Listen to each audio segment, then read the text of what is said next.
Welcome to the Deep Dive. This is where we take the materials you're interested in, dig through them, and pull out the core insights. Think of it as your shortcut to getting up to speed without all the legwork. And hopefully with a few interesting takeaways you maybe weren't expecting. Exactly. Huh? So today we're diving into Harry Flashman.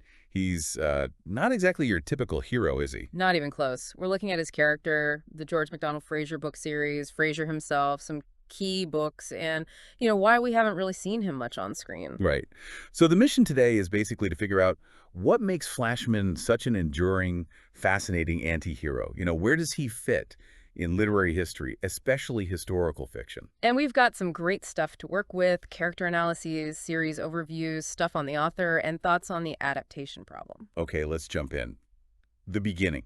Where did this guy even come from? Well, it's funny. He actually started out as a minor character, a real villain, actually. He was the bully in Thomas Hughes's Tom Brown's School Days. Oh, right. From 1857. I remember him, the big brute who gets expelled. That's the one. A total coward and bully. Definitely not protagonist material, you'd think. He's what you'd call an antagonist there. But then George MacDonald Fraser comes along much later. Over a century later, yeah. In 1969, with the first Flashman novel, and he does something pretty radical. He takes this expelled bully. And makes him the star. Exactly. He reimagines him as this anti-hero narrating his own scandalous memoirs. Suddenly, this minor villain is caught up in all these huge 19th century historical events. That's quite a leap from schoolyard bully to historical adventurer. Sort of, but crucially, he's not there as a hero. He's usually there by accident or trying to save his own skin. He's often a bystander, sometimes a manipulator. Okay, so let's break down this anti-hero. What are the key traits? Cowardice is obviously a big one. Oh, it's fundamental. It's not just a flaw. It's like his operating system. Danger appears. Flashman's first thought is how to get away from it. Through any means necessary. Lying, running. Lying, running, cheating, blaming someone else, manipulating people, anything to avoid personal risk. It's his defining characteristic. And it all stems from pure self-interest. Right. Completely. It's all about self-preservation and, let's be honest, personal gain, comfort, women, status, but mainly just staying alive and out of trouble. Loyalty, honor, sacrifice, not in his vocabulary. He sounds awful, but people find him compelling. He must have something going for him. He does, and that's the paradox. Despite the cowardice, he's actually very quick-witted. He's cunning, observant. And charming. Deceptively so. He can turn on the charm, especially with women or when he needs to talk his way out of a tight spot. He's a survivor, and he uses every tool he has, including a certain roguish charisma. So morally ambiguous is putting it mildly. A womanizer. Ruthless. Absolutely. Deeply flawed by any conventional standard. But here's the kicker. He's utterly honest about it in his memoirs. Honest about being a liar and a coward. Yes. He tells you up front, I was terrified. I ran away. I claimed the credit. There's no attempt to paint himself as a hero.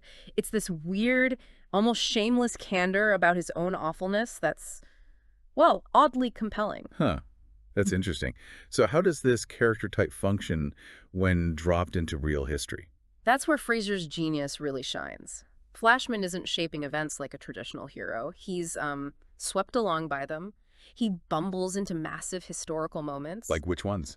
Oh, all sorts. The First Anglo-Afghan War, the Charge of the Light Brigade and the Crimean War, the Indian Mutiny, the American Civil War, slavery, political plots in Europe. You name a major 19th century crisis, he probably stumbled through it somehow. And survived. Miraculously. Usually through sheer luck, or by tricking someone or letting someone else take the fall, never through bravery. And he meets famous people along the way. Constantly. The sources mention Queen Victoria, Lincoln, Bismarck, Lola Montez, Florence Nightingale. It adds this layer of historical tourism, but seen through the eyes of a total cad. Imagine Flashman meeting Lincoln. Yeah? That's something. Right. It highlights the absurdity. And his relationships, well, they're just as self-serving. Especially with women, the sources say. A prolific womanizer. That's putting it mildly. It's a constant theme. It's often played for laughs, but it also, reflects the attitudes of the time, which can be pretty uncomfortable to read now. And friendships.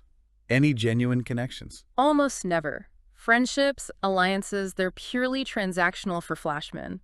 What can this person do for me? How can they help me survive or get ahead? So he must make a lot of enemies. A huge number. Yeah. People constantly want revenge on him for his betrayals and cowardice, but somehow, through luck or cunning, he usually slips away. Does he ever learn anything? Does he change?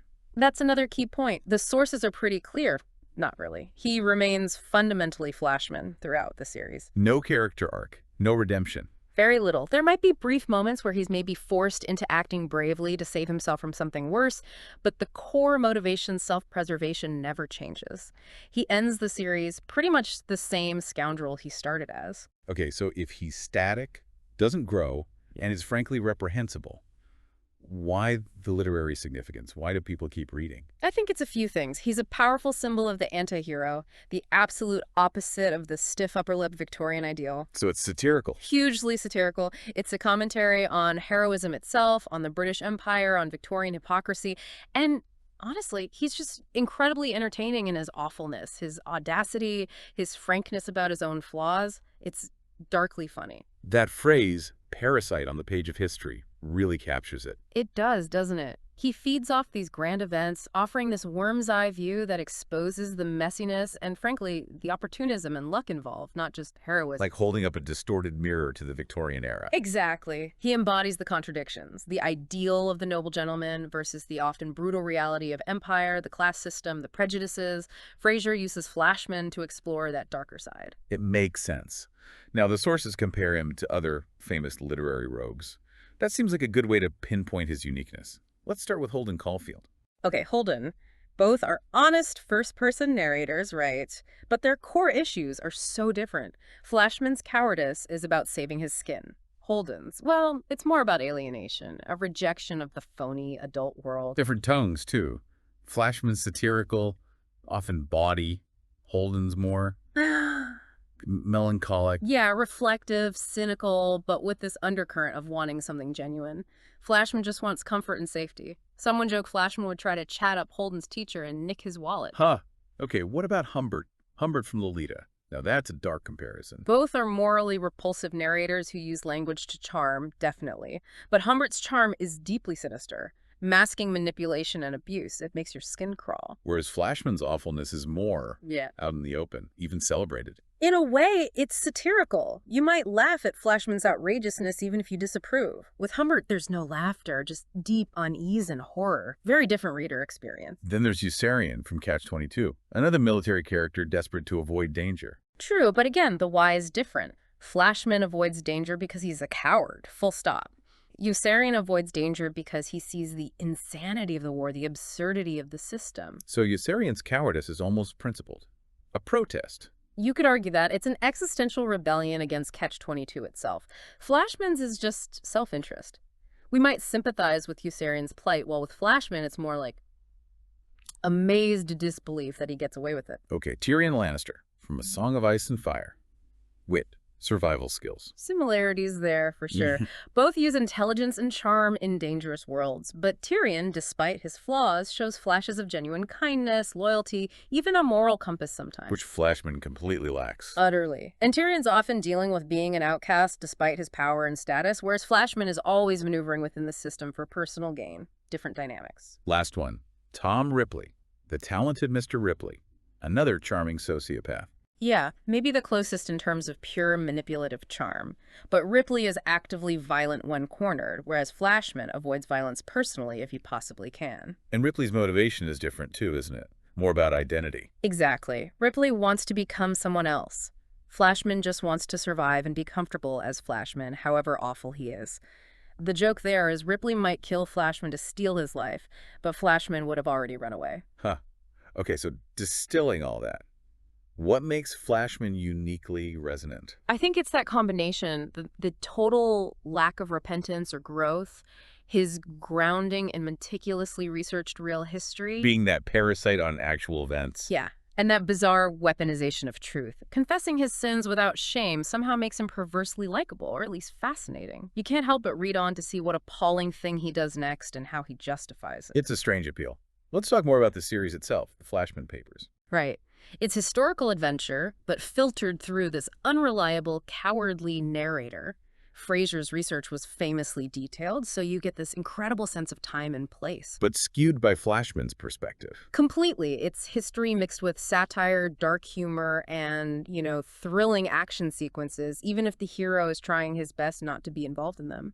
And the sheer range of history covered is huge. It really is. We mentioned Afghanistan, Crimea, India, the U.S. Civil War. The Zulu Wars, European revolutions in 1848. He gets everywhere. It's like a tour of 19th century global hotspots, guided by the least reliable guide imaginable. Let's touch on some of those standout books the sources mentioned. The first one, Flashman, 1969. That sets the template, throws him straight into the disastrous First Anglo-Afghan War, establishes his cowardice, his luck, his knack for ending up looking like a hero by accident, sets the tone perfectly. Flash for Freedom. That's the American Civil War and Slavery one. Yeah, and it's pretty unflinching.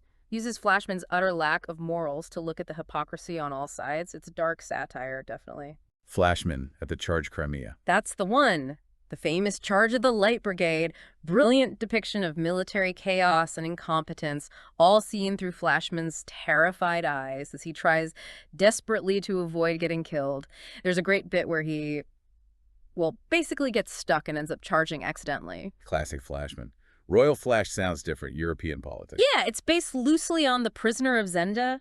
Flashman gets embroiled in German duchy politics and the 1848 revolutions. Lots of intrigue, impersonation, very witty. And the Indian Mutiny books, Flashman and the Great Game. Flashman and the Great Game. Right, two separate novels covering that really complex, brutal period. Fraser doesn't shy away from the harsh realities of empire and rebellion, considered some of the best in the series for historical depth. And Flashman and the Tiger kind of wraps things up. More adventures across the empire. It collects a few later adventures, yeah. Shows the vast scope of the British Empire and Flashman's seemingly endless ability to survive ridiculous situations.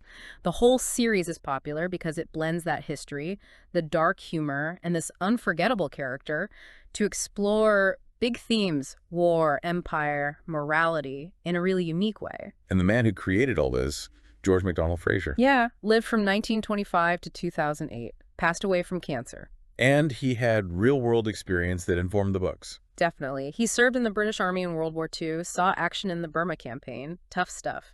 Then he was a journalist for years, deputy editor at the Glasgow Herald. So he knew about conflict, and he knew how to write. Absolutely. And then in '69, he pulls Flashman out of Tom Brown's school days and launches this whole second career. Quite something. He got an OBE for literature in 1999. Deservedly so. Which brings us to that lingering question. Yeah. Why haven't we seen major movies or a big TV show? It is strange, isn't it? Given the popularity, there was an attempt back in the 70s, Richard Lester directing, Malcolm McDowell as Flashman. That sounds potentially amazing. What happened? It just fell apart. Reasons aren't totally clear. Funding, maybe. And there's been talk of TV series since, but nothing's ever actually got made. Why not? What are the hurdles? The character himself. That's got to be a big one. He's so morally ambiguous. How do you make a mainstream audience root for or even tolerate a protagonist who is proudly cowardly, sexist, racist by modern standards, and completely self-serving? Tricky for today's climate, definitely. Very. And adapting the history. It's sensitive stuff. Yeah. Imperialism, colonialism, the specific wars. Yeah. You need to get the tone exactly right. That blend of satire, adventure, and historical accuracy without trivializing or endorsing the uglier aspects. Find me field. A real balancing act. Get it wrong and it could be disastrous. Cultural sensitivities are huge now, even with Fraser's often critical perspective embedded in the satire. So despite being huge in print, he's maybe just too problematic for the screen right now. It seems that way. He's influenced other characters and stories, for sure, but a direct, faithful adaptation remains elusive. Okay, so wrapping this up. The key takeaway seems to be that Flashman is this utterly unique anti-hero, a satirical lens on history, heroism, the Victorian era. Yeah, often uncomfortable, but undeniably compelling. His appeal is paradoxical. It's because he's so flawed and so honest about it that he sticks with you. Stumbling through history, always looking out for number one. Which leaves us with a thought, maybe. If Flashman is still so popular despite being, well, terrible, what does that say about our own fascination with flawed characters? How we view history versus how it might have actually been? Or maybe if someone did try to adapt Flashman today, what would they absolutely have to get right or change to make it work for a modern audience without losing what makes him Flashman? That's a tough one. Definitely something to chew on. If any of this has piqued your interest, the Flashman series is definitely worth exploring. Thanks for joining us for this deep dive.